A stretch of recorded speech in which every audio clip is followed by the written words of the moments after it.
ఆంధ్ర తెలంగాణలో తక్కువ ఫీజులతో high quality results ఇస్తున్న ఏకైక సంస్థ తిరుమల్ ఐఏఎస్ ఇన్స్టిట్యూట్.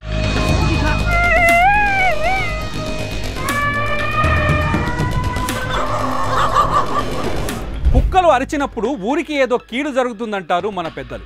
ఆశ్చర్యం వేస్తుంది. ఇది నిజమా అబద్ధమా అని శాస్త్రవేత్తల్ని అడిగితే మాత్రం ఖచ్చితంగా ఇది నిజమనే చెబుతారు. ఎందుకంటే ప్రకృతి విపత్తులను గుర్తించే శక్తి పశుపక్షాదులకు ఉందని తాజా పరిశోధనలు కూడా రుజువు చేస్తున్నాయి. క్రీస్తు పూర్వం 373లో భూకంపాలను జంతువులు గుర్తించాయన్న సంఘటన నుంచి నిన్న తాడ్వాయి అడవుల్లో గాలివానకు 79,000 చెట్లు నేల కొరిగిన విపత్తు వరకు పశుపక్షాదులు విపత్తును ముందుగానే పసిగట్టాయనే నిరూపణలు కనిపిస్తున్నాయి.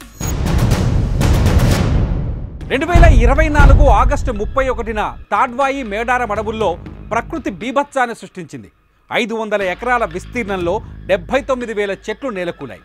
నిజంగా ఇక్కడ మనుషుల నివాసం ఉంటే భారీ ప్రాణ నష్టం జరిగేది. విచిత్రం ఏంటంటే 79,000 భారీ వృక్షాలు కూలినా ఒక్కటంటే ఒక్క వన్యప్రాణి చనిపోయినట్టు ఆధారాలు లేవు. నిజానికి చెట్లు కూలిపోయిన ఈ 500 ఎకరాల విస్తీర్ణంలో జింకలు, ఎలుగుబంట్లు, కొండగొర్రెలు, అడవి పందులు, కోతులు, ఉడతలు, కుందేళ్లు, అడవి దున్నలు, నీలుగాయలతో పాటు అనేక పక్షి జాతులు కూడా ఉన్నాయి. ఈ భీకర విపత్తుల్లో ఒక్క పక్షి కానీ జంతువు కానీ గాయపడిన ఆనవాళ్లు దొరకలేదంటున్నారు ఇక్కడి అటవీ అధికారులు. కారణం ఏంటి అంటే గాలివానను ఇక్కడి పక్షులు జంతువులు ముందుగానే గుర్తించి పారిపోయాయని చెబుతున్నారు.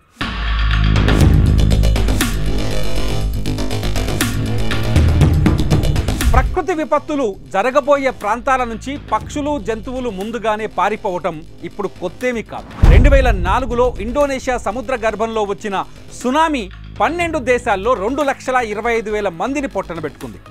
మనిషి తయారు చేసిన హెచ్చరిక వ్యవస్థ సునామీని గుర్తించకపోవటమే ఈ భారీ ప్రాణ నష్టానికి కారణం. కానీ ముంచుకొచ్చిన ముప్పును కొన్ని జంతువులు గుర్తించాయి. తీరంలో ఉన్న ఏనుగులు ఎత్తైన ప్రాంతాలకు పరుగు తీశాయని, ఫ్లెమింగోలు గూళ్లు వదిలి ఆకాశంలోకి ఎగిరాయని, పెంపుడు కుక్కలు ఇళ్ల బయటకు వెళ్లడానికి భయపడ్డాయని ప్రత్యక్ష సాక్షులు చెప్పారు. సునామీకి ముందు ఓ గేదెల మంద సముద్ర తీరం నుంచి ఓ కొండపైకి పారిపోయిందని థాయిలాండ్లోని బాంగ్కోయి గ్రామస్తులు చెప్పారు. జంతువులతో పాటు పరుగులు తీసిన వాళ్ళు ఇంకా బతికే ఉన్నారు. 2010లో సుమత్రా దీవుల్లో వచ్చిన సునామీపై జరిపిన పరిశోధనల్లో కూడా ఇలాంటి ఘటనలు కనిపించాయని శాస్త్రవేత్తలు చెబుతున్నారు.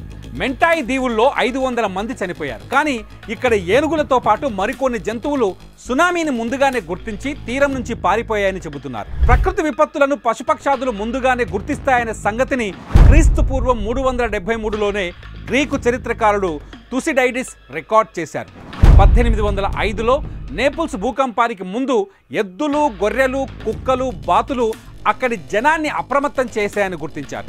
1906లో శాన్ ఫ్రాన్సిస్కో భూకంపానికి ముందు అక్కడి గుర్రాలన్నీ తాళ్లు తెంచుకొని భయంతో పారిపోయినట్లు రికార్డు చేశారు.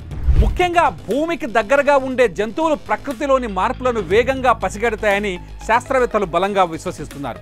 చైనా నానింగ్లో ఉన్న ఎర్త్క్వేక్ బ్యూరో ఆ అంశంపైన పరిశోధనలు కూడా చేస్తోంది. వాతావరణంలో మార్పులను గుర్తించగలిగే ఇంద్రియ జ్ఞానం వాటికి ఉందని చెబుతోంది. పాములు, ఎలుకల వంటి జీవులు ప్రకృతిలోని మార్పులను పసిగడతాయని చెబుతున్నారు. 1975లో తీవ్ర భూకంపం సంభవించే ముందు పాములు, ఎలకల ద్వారా గుర్తించి హైచెంగ్ నగరాన్ని ఖాళీ చేయించడం వల్ల ఎంతో మంది ప్రాణాలను కాపాడగలిగామని చెబుతున్నారు.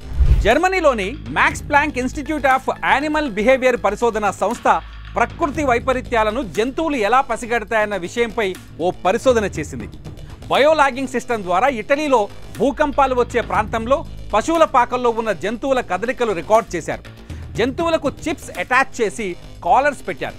2016 అక్టోబర్ నుంచి 2017 ఏప్రిల్ మధ్యలో 18,000కు పైగా భూ ప్రకంపనలు వచ్చినట్టు గుర్తించారు. వీటిలో 6.06 తీవ్రతతో విధ్వంసం సృష్టించిన నోర్సియా భూకంపంతో పాటు 0.4 తక్కువ తీవ్రతతో వచ్చిన భూకంపాల వరకు నమోదయ్యాయి.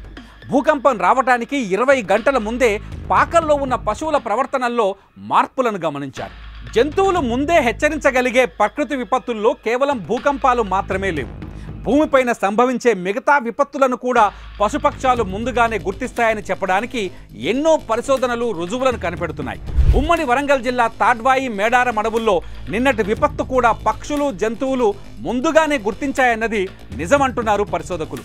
ఫైనల్గా విపత్తును కనిపెట్టే మెకానిజం ఏదో పశుపక్షాల్లో ఉందన్నది వాస్తవమని నమ్మక తప్పదు. ఆ మెకానిజాన్ని మనిషి ఎప్పటికీ కనిపెడతాడు అన్నది ఇక్కడ ఆసక్తికరం. మరి మీరేమంటారు?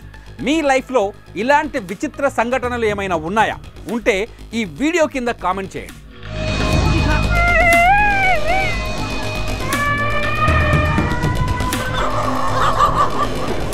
సుమన్ టీవీలో మీ పర్సనల్ అండ్ బిజినెస్ ప్రమోషన్స్ కోసం కింది నెంబర్కి కాంటాక్ట్ చేయండి.